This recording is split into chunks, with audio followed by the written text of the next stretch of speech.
බොන කොළ 1000ක් මැද්දේ නොබෙන කොළ තමයි සුපිරි කොළ.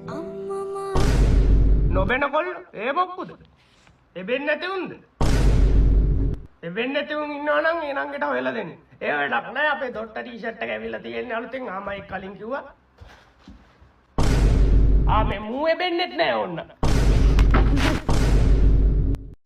ගොඩක් අය කියන්නේ අයියේ මම බඩුවක් කියලා. බඩුවක් කියලා? එතකොට ඔයාලට කොහොමද දෙන්නේ? සතුටුයි. ඒත් එයාලා බොරුවට කියනවත් දන්නේ නෑනේ. එයා පිරිමි ළමයෙක්ව තෝරගන්නේ මොන වගේ දේවල්ද බලන්න. එයා කළු වෙන්න ඕන, කබරෙක් වගේ කැද්ද වෙන්න ඕන, එයාගේ දිග වෙන්න ඕන. හැබැයි එක දෙයක් තියෙනවා මට සෙට් වෙන්නේ නැති. සෙට් නැති එක? ඒ මොකද්ද? බොන කොල්ලෙක් වෙන්න ඕන. බොන්නේ නැති ගොබ්බේ වගේ නෙමෙයි. බොන කොල්ල තමයි සුපිරිම. අම්මා මාව බඳවන්න හරි කලබලේ